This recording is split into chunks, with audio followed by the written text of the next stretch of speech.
अपनी मुंह बोली भाभी कादम्बरी सिसोदिया पे नाज होने लगा था। हालांकि उसने कभी ऐसी लड़ाकू और घमंडी लड़की नहीं देखी थी, लेकिन कादम्बरी उर्फ डाकू विजेता जैसा कोई स्वाभिमानी भी नहीं था जिसे सम्मान दिया जा सके। विशाल धीरे धीरे कादम्बरी को ओबेरॉय खानदान की बहू का मान देने लगता है। ओबेरॉय खानदान को ऐसी गैंगस्टर और तीखी लड़की शोभा दे रही थी। वहीं दूसरी तरफ केशव अग्नि देश के सबसे बड़ी कंस्ट्रक्शन बिजनेस कंपनी का इकलौता वारिस आज मुंबई के सबसे बड़े, महंगे और एक्सक्लूसिव क्लब के डांस फ्लोर के बीचों बीच एक लड़की की सेवा कर रहा था। कादम्बरी से पड़ी मार केशव को ऐसे चुभ रही थी जैसे उसकी पुलिस ने लाठी से पिटाई की हो। केशव के 3 बॉडीगार्ड्स भी ढेर हो चुके थे। विजेता डांस फ्लोर के पास एक सोफे में बैठी थी और उसके हाथ में एक वाइन की खाली बोतल थी। विशाल के दोस्त ये सब दूर से देख के हैरान हो रहे थे, पर विशाल अंदर ही अंदर गर्वित महसूस कर रहा था।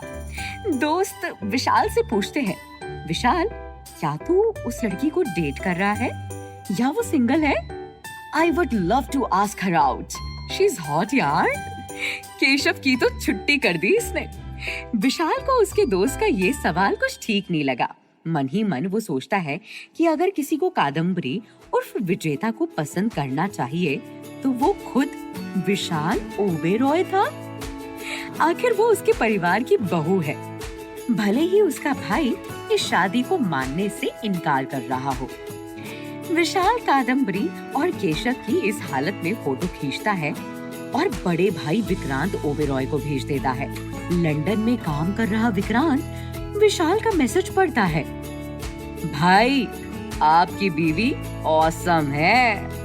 उन्होंने केशव अग्नि को अच्छा सबक सिखाया। विक्रांत वीडियो देखकर एक बार फिर डिस्टर्ब हो जाता है। उसने अपनी पत्नी का ये तीव्र रूप 2 दिन पहले भी देखा था, लेकिन उस रूप को हैंडल करने या समझ पाने में उसे दिक्कत हो रही थी। कादम्बरी का ये बदला हुआ रूप विक्रांत की पूरी जिंदगी बदल सकता था, लेकिन वो अपनी जिंदगी बदलने के लिए तैयार नहीं था। कई सालों से विक्रांत परिवार के प्रेशर से और फेक लड़कियों की फेक बातों से परेशान हो चुका था और इसीलिए कादम्बरी से हो रही जबरदस्ती की शादी पर भी उसका कोई मत नहीं था। वो इन सब पचड़ों से दूर अपने बिजनेस को लेके खुश था, क्योंकि इस बिजनेस को वो पूरी तरह कंट्रोल कर सकता था। लेकिन उसकी बीवी कादम्बरी हमेशा किसी न किसी से उसके कंट्रोल से बाहर थी और ये बात विक्रांत को सता रही थी। दूसरी ओर मुंबई के क्लब में विजेता केशव को ऑर्डर देती है, वैसे मैं अब वो ड्रिंक लेने को तैयार हूँ जो तुमने मुझे ऑफर किया था। White wine? हाँ, यही किया था ना? विजेता की बात सुनकर केशव झट से वेटर्स को डांटता है, जाओ, तुम लोगों को सुनाई नहीं देता? मैम क्या बोल रही है? व्हाइट वाइन की सबसे महंगी बोतल ले आओ।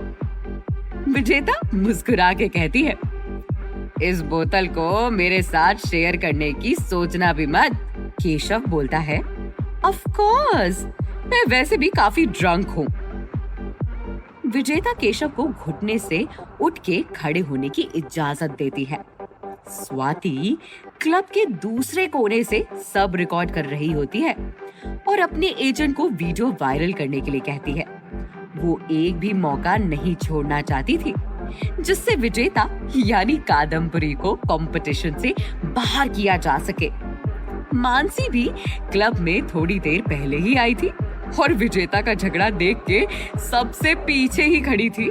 भीड़ में अपने पुराने दोस्त विशाल ओबेरॉय को ढूंढ के वो विजेता के बारे में बात करना चाह रही थी, लेकिन सच तो ये था कि मानसी का विशाल पे कॉलेज से ही बहुत बड़ा क्रश था और वो उसके साथ काम करने का बहाना ढूंढ रही थी। वीआईपी रूम के बाहर उसे विशाल मिल जाता है। हाय विशाल, नाइस टू सी यू। तुम काफी अच्छे लग रहे हो। ब्लू कलर तुम्हें बहुत सूट करता है। मानसी देखती है कि विशाल का ध्यान कादम्बरी पे था। मानसी फिर कहती है, एक्चुअली विशाल, मैं इसी बारे में बात करना चाह रही थी। कादम्बरी को संभालना बहुत मुश्किल है उसकी एजेंट होने के नाते जब वो ऐसी सिचुएशन पैदा कर देती है तो प्रेस को संभालना बहुत ही मुश्किल हो जाता है। वो तो तुमने मुझे ये प्रोजेक्ट लेने के लिए कहा, इसलिए मैंने हाँ कह दिया। क्या हम साथ में मिलके कादम्बरी को समझा सकते हैं कि वो जिस तरह से पेश आती है वो उसकी इमेज को परमानेंटली डैमेज कर सकता है। विशाल के कानों में मानसी की थोड़ी बहुत बात गई थी और वो हंसने लगता है। तुम उस लड़की को समझाना चाहती हो जो पिछले 4 दिनों में 4 लोगों को पीट चुकी है। मानसी, क्या तुम भी पिटना चाहती हो? हाँ?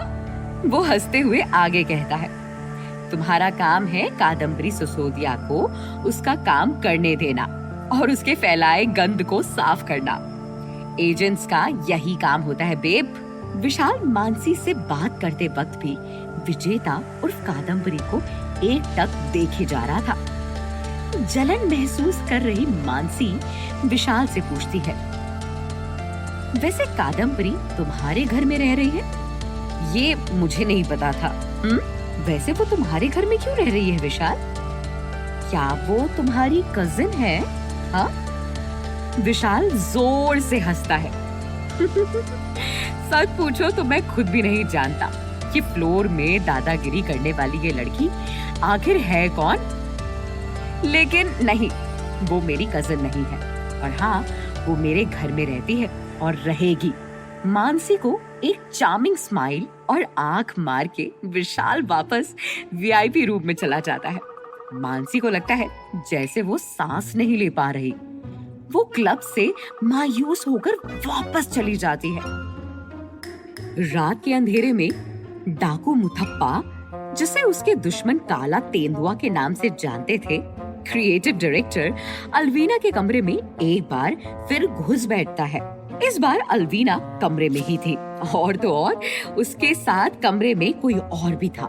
कमरा बड़ा था और अलवीना और उसका पार्टनर बिस्तर में काफी आवाजें निकाल रहे थे, इसीलिए दरवाजा खुलने और बंद होने की आवाज किसी को नहीं सुनाई दी। चोरी छिपे मुथुप्पा कमरा जांचने लगता है। अलवीना के कमरे में एक बड़ा डेस्क था जिसमें दुनिया भर का सामान था। कुछ कपड़े थे और लाखों पेपर्स भी थे। ऐसे में चेक को ढूंढना एक मुश्किल काम था, लेकिन आवाजें सुनकर मुथुप्पा को पता था कि उसे काफी समय तक कोई डिस्टर्ब नहीं करेगा। वो धैर्य से एक कागज जांचने लगता है। यूं ही 20 मिनट निकल जाते हैं, लेकिन कोई चेक नहीं मिलता। मुथुप्पा को लगने लगा था कि चेक किसी और कमरे में है। वो निकलने ही वाला था कि बेड से किसी के गिरने की आवाज आती है। वो फट से टेबल के नीचे छिप जाता है। अलवीना एक आदमी पर चिल्ला रही थी, गेट आउट राइट नाउ। मुथुप्पा को फ्लोर मैनेजर अमित हड़बड़ी में कमरे से बाहर निकलता हुआ दिखता है। अमित की शर्ट खुली थी और बाल बिखरे थे। मुथुप्पा को अमित पे दया आती है, लेकिन तभी मुथुप्पा का ध्यान एक बड़े से कार्डबोर्ड के चेक पे पड़ता है जिसमें लिखा होता है 50 lakhs ओनली। मुथुप्पा को चेक आखिरकार मिल ही गया था, लेकिन मुथुप्पा ने अपनी जिंदगी में कभी इतना बड़ा चेक नहीं देखा था। दरअसल 50 लाख का चेक कैसा दिखता है इसका मुथुप्पा को कोई अंदाजा नहीं था। पर जो भी हो, चेक लेके मुथुप्पा चोरी छिपे अलवीना के कमरे से निकल जाता है और विजेता को इस चेक की तस्वीर भेजता है। विजेता की सुबह बहुत अद्भुत होती है। इससे पहले कि वो चेक का राज समझ सकती, उसे पता चलता है कि वो एक बार फिर देश की बड़ी खबरों में शामिल हो गई थी। एक बार फिर #कादम्बरी सिसोदिया ट्रेंड कर रहा था। न्यूज़पेपर की हेडलाइन थी, धारावी को चकाचक साफ कर गई मिस इंडिया की कॉन्टेस्टेंट, मिस रियल इंडिया ने किया रियल इम्पैक्ट। न्यूज़पेपर ने जितनी तारीफ की थी कादम्बरी की, ट्विटर ने उसकी उतनी ही धज्जियां उड़ाई थी। ट्विटर पे स्वाति के खरीदे हुए सपोर्टर्स पहले दिन से ही विजेता के बारे में बुरा भला कैंपेन चला रहे थे और कल रात की केशव की पिटाई की वीडियो उन हेटर्स के लिए सोना था, सोना। कई लोगों ने विजेता को नाम दे रखा था जैसे मिस मैसाचुसेट्स इंडिया, या कुछ लोग उसे मिस नहीं बल्कि मिस्टर इंडिया बुला रहे थे। कुछ और लोग अभी भी ये कॉन्स्पिरेसी बना रहे थे कि विजेता विशाल ओबेरॉय की गर्लफ्रेंड है और इसीलिए उसे स्पेशल ट्रीटमेंट और अनफेयर एडवांटेज मिल रहा है। ब्रेकफास्ट कर रही विजेता को मेंशन की एक नौकरानी ट्वीट पढ़ के सुना रही थी। विशाल आके सब सुनता है तो कहता है, तुम जानती हो ना कि मैं मिस इंडिया का मेन स्पॉन्सर हूँ और ओबीजी एंटरटेनमेंट का सीईओ भी। मैंने मानसी को कहा है तुम्हारे प्रेस स्टेटमेंट का ख्याल रखे, लेकिन मैं डायरेक्टली मीडिया के सबसे बड़े नामों के साथ तुम्हारा इंटरव्यू करवा सकता हूँ। विजेता उसे कहती है, तुम कमजोर लग रहे हो विशाल, आज पूरा नाश्ता खत्म करो और बोर हो रहे हो तो जरा टहल के आओ। मुझे तुम्हारी जरूरत होगी तो तुम्हें पता लग जाएगा, तब तक मैं संभाल लूंगी। विशाल को अब विजेता की रूड बातों को इग्नोर करना आ गया था। वो अपना नाश्ता करने लगता है। इतने में विजेता को मानसी का फोन आता है। हाय कादम्बरी, गुड मॉर्निंग, क्या तुम होटल में हो? विजेता उसे कहती है, नहीं मानसी, मैं मेंशन में हूँ। आज का क्या स्केड्यूल है?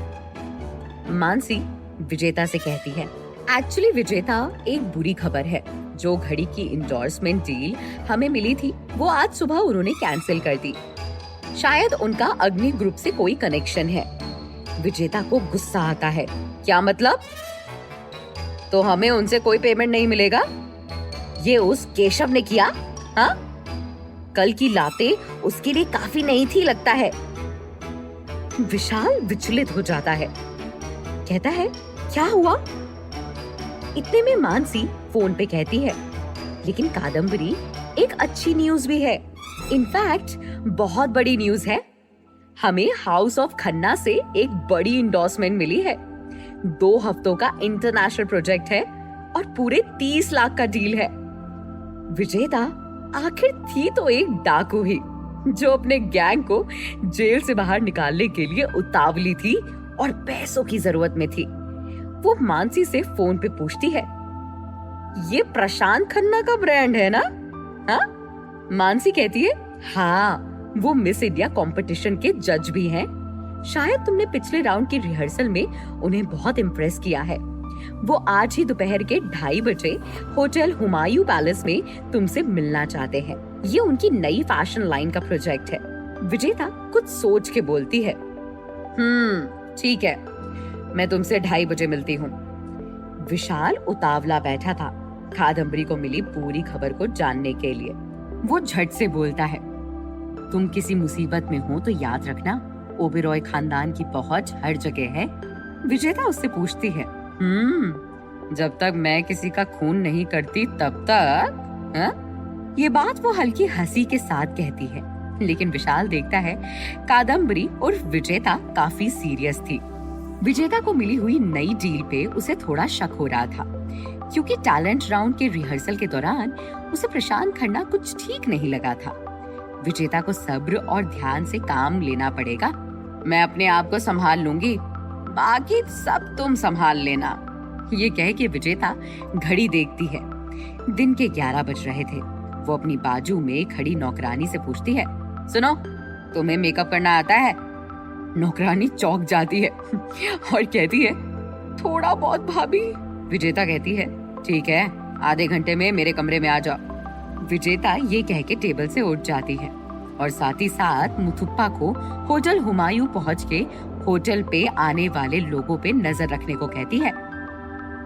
होटल हुमायूं मुंबई का जाना माना होटल था, जिसका लॉबी हमेशा देश की बड़ी हस्तियों से भरा हुआ होता था। स्वाति सेठ लॉबी में प्रशांत खन्ना के साथ चेक इन कर रही होती है।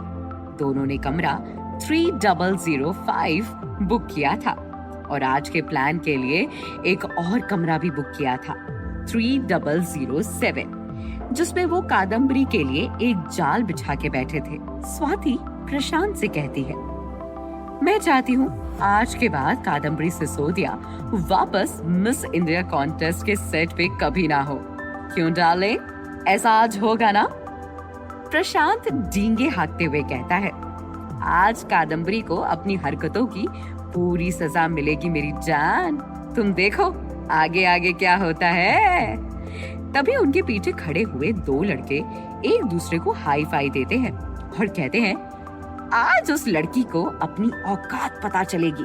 ये दो लड़के थे प्रशांत का छोटा भाई अरविंद खन्ना और केशव अग्नि। दोनों लड़के कादम्बरी से बदला लेना चाहते थे और उसे फंसाने का ये प्लान अरविंद का ही आइडिया था। जैसे विशाल ने उसकी गर्लफ्रेंड को हड़प लिया था, वैसे ही वो विशाल की सो कॉल्ड गर्लफ्रेंड को आज अपना बना लेगा। केशव हंसते हुए कहता है, That bitch deserve it। Room में हर जगह कैमरे भी फिट हो गए थे। Let's do it boys। आज ये लड़की कुछ भी कर ले, हमारे चुंगल से बचकर नहीं जा पाएगी। सभी हंस के लिफ्ट लेते हैं और एक खतरनाक प्लान को अंजाम देने के लिए तैयार हो जाते हैं। पर क्या विजेता इनके जाल में फंसेगी? और अगर फंसी तो क्या उसकी रियल आइडेंटिटी बाहर आएगी?